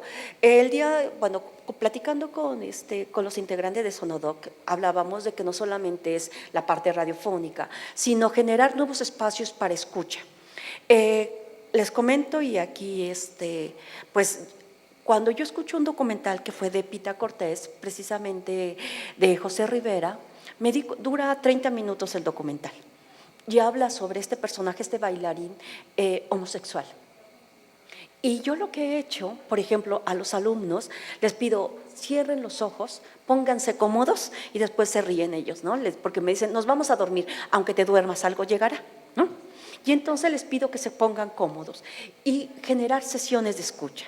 Creo que hay que generar nuevos espacios de sesiones de escucha. La escuela, la universidad se convierte en este espacio para ir generando esta conciencia. Y creo que a partir de los jóvenes, de los estudiantes, podemos ir caminando, transitando. Otro espacio en el que estamos trabajando, además de las universidades, Fonoteca Nacional, donde escucharon a Tito, que es el subdirector, se convierte en otro espacio. Yo creo que debemos ir generando nuevos lugares para ir difundiendo este tipo de trabajos. Por eso deben de ser muy creativos, que atrapen desde el primer momento al radioescucha. Ahí les encargo que, más que escuchar, ver la de, se me fue este documental de Temoris Greco, Morir de pie. No sé si ha llegado aquí. Igual lo pueden ver en internet. Es sobre el caso Ayotzinapa, ¿sí? Donde se va a desmentir toda la versión oficial. Entonces, sí. Entonces creo que eso va a generar, ¿no?, acercarlos a este tipo de temáticas. Pero sobre todo, ustedes, ¿qué es lo que van a realizar? ¿Cómo van a mirar al mundo y qué tipo de producciones van a realizar? No sé, ¿alguien más? Muchos. Hola, buen día. Hola. Tengo como una duda de lo que estabas hablando hace unos momentos acerca de la migración, de que son como temas de que son las necesidades que tiene la comunidad. Yo lo que quisiera saber es cómo dentro de la migración se puede implementar el mensaje sonoro para que, porque bueno, yo lo veo como algo lejano, yo no me veo migrando de mi país, o sea, yo me veo trabajando aquí en México, pero cómo hacer una persona como yo que está alejada de ese ámbito, que le llame la atención los sonidos sonoros que tiene la migración. Mira, a mí el tema de la migración, a mí me mueve mucho. Les cuento, desde cuando yo tenía 24, 25 años, me dio una beca para Italia. Entonces yo me fui sin saber una sola, bueno, sabía pizza, ragazzo y basta, ¿no? Y basta, ¿no? No sabía, ¿no? Casi no sabía palabras en italiano. Y entonces, pues yo me fui a la aventura. Me dieron una beca ahí de la radio y televisión italiana y entonces yo me fui. Pero me di cuenta de cómo se transformaba el entorno. Todo lo para mí era nuevo, el idioma, me recuerdo que era febrero y hacía un sol espléndido, pero salgo y me quemaba el frío, ¿no? El sol radiante, ese cielo azul, ¿no? Entonces todo me estaba hablando. Y desde el café, el expreso, cuando me dicen, Graciela, andiamo a prendere un café, vamos a tomar un café, y yo dije, sí, en el concepto mexicano, ¿no?, que es platicar y demás. Y entonces llegamos al bar, ¿no? Y ya saben, el expreso, chiquitito, y ya. ¿Y dónde está el café? ¿No? El café es eso, pero nosotros el concepto. ¿Por qué platico todo esto? Porque me di cuenta que llegaba a un país que me estaba hablando de cosas completamente distintas. Pero llegó un momento en que había un agotamiento, ¿no? Que a pesar de que estaba en una situación cómoda, hay como un estado de cansancio. Y entonces me voy metiendo en el tema de la migración y me doy cuenta qué significa ser migrante. A lo mejor no iba yo a trabajar, yo iba a estudiar, iba a estar en la radio y televisión italiana, pero comencé a dar cuenta de cómo vive el migrante. ¿Qué significa yo que iba con cierto estatus y que, gracias creo, no sé por qué, tengo una competencia para establecer el vínculo con los italianos? Yo en Italia no conozco a mexicanos, mi familia que he hecho allá son italianos y se da inmediatamente esto. Entonces me comienzo a dar cuenta de ello y se convierte en tema de migración. Cuando regreso a México me doy cuenta de ello, que cómo vive el migrante afuera, qué significa ser migrante. Entonces yo te diría, es un tema que nos toca, es un fenómeno que siempre ha existido, el flujo migratorio. Sin embargo, en los últimos años se ha acentuado y creo que todos los seres humanos nos está tocando. ¿Y cómo te puedes acercar?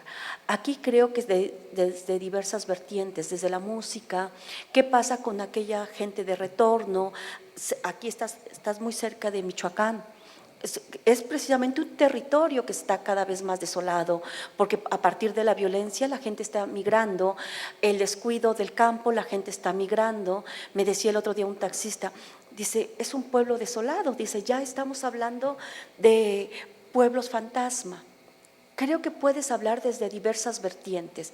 A ti desde dónde te está tocando y desde qué perspectiva tú la quieres analizar. A partir de esa observación que tú vas a tener, ya ves la parte teórica, desde qué marco teórico, en fin, todo lo demás. Pero yo siempre les digo a los alumnos, tú te tienes que apasionar por tu tema. Y pasión es entrega y es dolor. Y entonces te tienes que entregar. ¿Y qué te está moviendo? Me interesa la parte de los paisajes sonoros, cómo se reconstituyen. Pues voy a ir a lo mejor aquí en Jalisco, investigo los lugares de migración, o me voy a Oaxaca, o me voy a Zacatecas, ¿no? Y comienzo a investigar cómo se está transformando con el regreso de los migrantes o la salida de los mismos, o cuando México ya ha dejado de ser país de paso para ser país de recepción. Y entonces, a partir de la migración de la gente de Nicaragua, de los diferentes lugares, creo que es responsabilidad comenzar a investigar. Una de las cosas que yo encuentro durante la investigación doctoral en Italia, el tipo de calificativos que se da. Siempre hablan, ¿no? El extracomunitario, el africano, pero en general. Y yo dije, ¿no? Los datos que arrojan son muchos, la mayor parte de los medios lo trabaja así. Llego a México y digo, ¿cómo lo trabajan? Se repite. El centroamericano, el nicaragüense, el salvadoreño. Y yo pregunto, ¿te has puesto a pensar y a investigar sobre la cultura de Nicaragua, de El Salvador, etcétera, etcétera? Y creo que es obligación del comunicador, del periodista, investigar a fondo sobre la cultura de la que va a hablar. Me parece que ya debemos dejar de lado como esta parte de la superficialidad y esta representación solamente, ¿no? Nada más una generalización. Creo que cuando hablábamos hace ratito de los derechos de las audiencias, es eso, investigar y en profundidad. Y eso, por eso a mí me llama mucho la atención la migración, porque se puede ver desde muchísimas vertientes. Por acá había otra duda. Buenos días. A mí me gustaría saber cuál es su huella sonora y qué sonido se llevaría usted de su país. Uy, qué fuerte. Qué bueno que no traje la música, porque me va a pasar como… yo soy muy llorona, entonces siempre tengo como la sensibilidad a flor de piel.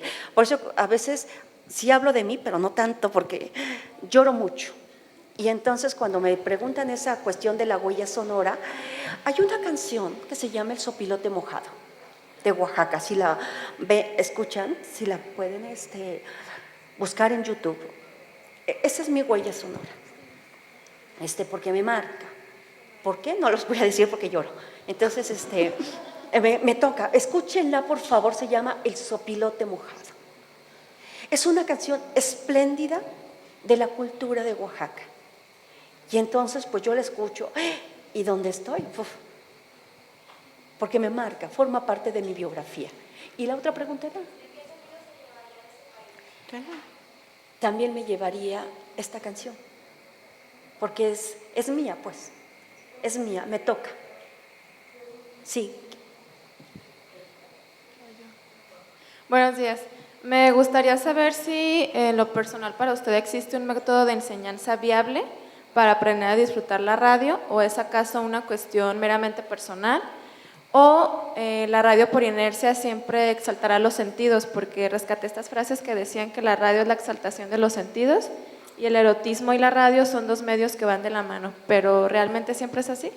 Pues yo creo que, mira, pues si ya se dan cuenta, yo soy muy apasionada, ¿no? Así me encanta vivir todo con intensidad, o sea, nada como a medias tintas, yo siempre digo todo o nada. Entonces, por eso sufro mucho, ¿no? Porque me parece que así hay que ser en la vida. Y entonces, estoy trabajando y me interesa investigar, y todo esto me gusta hacerlo yo. No hay ningún autor que lo trabaje. Si se dan cuenta, les voy mencionando literatura, pero también cine, pero también les menciono la parte científica. Esa soy yo, ¿no? Esa soy yo voy y, no, soy como vivir con intensidad cada cosa, pero es así como siempre vivir al límite, me encanta, ¿no? Me encanta ser aventurera, salir, entonces esta parte me gusta llevarla a los alumnos y en todas las áreas, cómo acercarlos a la radio y decirles a todos esos que dicen que ya es un medio en extinción, ¿no? Y me encanta decírselos, ustedes no conocen el medio radiofónico. Siempre les digo, es que me están hablando de su ignorancia, no saben, ¿no? Y les digo, ustedes piensan que no hay teoría y metodología, aquí está, y acabo de escribir un texto de mi sabático, sobre todo la historia precisamente, desde las vanguardias hasta el 2012-13, cuáles son los métodos o las vertientes teóricas desde donde se ha visto la radio. Y yo creo que falta todo ese trabajo, porque si no, el documental sonoro ya sería más famoso, ya estaría como más difundido. Falta como esta entrega por todo lo que significa el medio, el sonido, ese sonido que tienes que tocar. Yo siempre digo, es como Rodin tocaba el mármol. Ustedes tienen que aprender a tocar el sonido para poder crear lo que ustedes quieran. Poesía, lo que quieran, pero hay que tocarlo, hay que amarlo. Por eso yo digo, deben dejar que la palabra los abrace, que el sonido les toque. Y entonces por eso yo siempre les digo, más que sentados, a mí me gusta que se acuesten y se cierren los ojos, ¿no? Y ponerles, ¿no?, como hace Benjamín, con una serie de buen equipo de sonido y que se dejen bañar. Dice Rogelio Sosa, el sonido se te mete al cuerpo y debes de gozarlo. Y es un placer cuando te das cuenta que es una gran obra, cómo se mete al cuerpo y todo el placer que existe, ¿no? Cómo te va a dar para generar nuevos contenidos. Entonces, pero yo creo que es todo un proceso.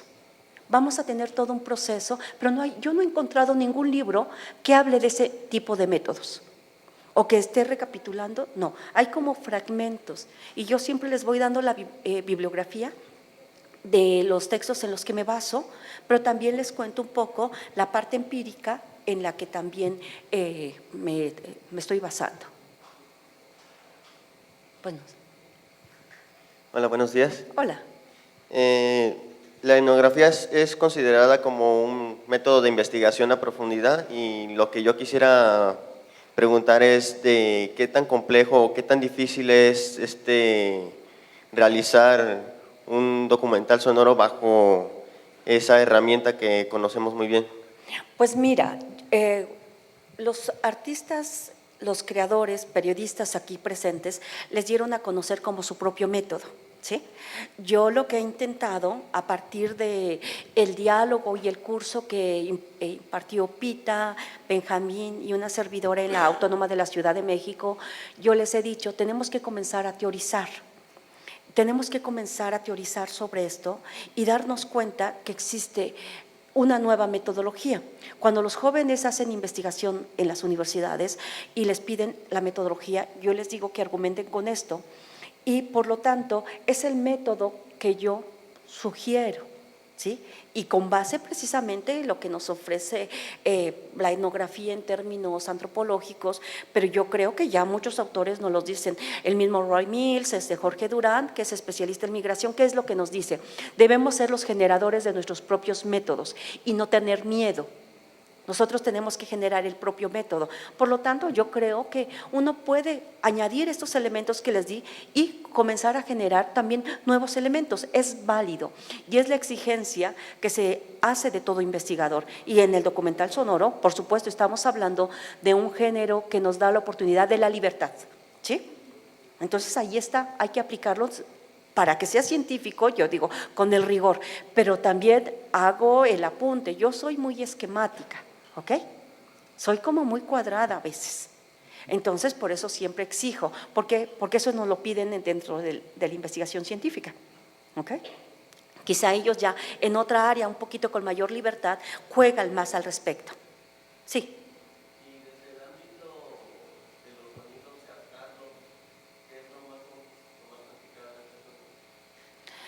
Pues yo creo que tener claro qué es lo que quieres, yo siempre les digo, qué es lo que quieres grabar y cazar. O sea, a veces sí nos puede dar sorpresas cazar de forma libre. Si voy a eso, perfecto. Sin embargo, yo creo que hay que generar todo un diseño para tener claro hacia dónde voy, qué voy a cazar. Y dentro de esa realidad van a surgir nuevos sonidos que te están diciendo cosas. Pero entonces, yo sí hablo mucho de un planteamiento claro hacia dónde tienes que ir. Yo he comentado en varias ocasiones que cuando los alumnos van a grabar, no sé, se fueron unos chicos del claustro a los Tuxtlas, iban bien emocionados, ¿no? Vamos a grabar. Y entonces ya llegan ahí y entonces lo menos que hicieron, grabaron 1000 cosas, pero sin una guía. Y cuando regresan me contaron de las borracheras, los bailes, todo. Pero cuando yo les dije, ¿y qué editaron? Nada. ¿Por qué? Porque no se dieron el tiempo de calificar, de tener claro qué iban a grabar. Por eso yo sí creo en el método, ¿sí? A mí me parece que el método me ayuda a tener un orden. Sí, y el método, ojo, no está peleado ni con la experimentación ni con la parte artística. Me va a ayudar simplemente a tener un orden, nada más. Y eso, digo, soy muy esquemática en ese sentido, pero el orden a mí me ayuda a tener como resultados. Obviamente que ya a la hora del montaje surgen nuevas cosas y vas agregando y tu perspectiva artística, que eso es la posibilidad que nos da el documental sonoro, de crear, de ser libres, pero siempre hacia dónde quiero ir, ¿sí? Pues no sé, sí. Viene la siguiente pregunta, nada más que estamos a 10 minutos de terminar, porque viene la presentación de los documentales, entonces esta preguntita más y ahí pueden atacar afuera a la doctora, ¿sí? Bien, ya hablando acerca de recabando todo y del gran trabajo que ha realizado en cuanto a documentación sonora, quisiera también saber qué otras instituciones en México están apostando por la documentación sonora. Bueno, muy pocos. Bueno, es Fonoteca Nacional, que gracias a la doctora Lidia Camacho, que ella fue la iniciadora de la Bienal Internacional de Radio, pero ella desde antes, en el claustro de Sor Juana, hacía unas sesiones de escucha. Varios de los títulos que les voy a dar los pueden encontrar y fueron los primeros que yo conocí. Por ejemplo, Fantafilm de Pietro Formentini, que es un cómic sonoro, donde va a experimentar Pietro con 4 lenguajes y va a ser precisamente la parodia de King Kong. Trabaja Weekend de Walter Ruttmann, comenzamos Maratón, que es de un japonés, donde es un maratón donde los corredores se ve que están pensando, se escucha que están pensando, ¿no? Entonces, bueno, en su momento se dio Claustro de Sor Juana, ahorita ha decaído. Ahí teníamos el proyecto de la habitación del ruido. Después Fonoteca Nacional. Decíamos que con la doctora Lidia y con Tito Rivas, que acaban de conocer. Está el Ex Teresa, donde también trabajan, el Arte Alameda, el MUAC, ahorita tiene una exposición, el ECO, el Museo del ECO, a veces el Centro Cultural España también tiene algunas exposiciones. Entonces, estamos hablando como de estos, en Morelia está el CEMA, Centro Mexicano de Música y Artes Sonoras, la próxima semana está el festival, están ustedes muy cerca, no estaría mal que se acercaran, es gratis, vean el programa y el director es Rodrigo Sigal. También está en Morelia el Conservatorio Las Rosas, que dirige Javier Álvarez, otro artista, ¿no?, importantísimo que está trabajando al respecto. Eso en términos, digamos, de estas instituciones. En términos universitarios, creo que muy pocos, y señalo algo que ya lo platiqué con Héctor Farina y con Candice. Creo que es necesario que este país vaya generando una línea de investigación, un área de estudios sonoros y radiofónicos. En la Universidad La IULM de Milano tiene su área con Tiziano Bonini, en Inglaterra tiene con David Hendy, en la Universidad de Miñó en Braga, Portugal, con Magdalena de Oliveira. O sea, en Europa las universidades tienen su línea de estudios sonoros y radiofónicos.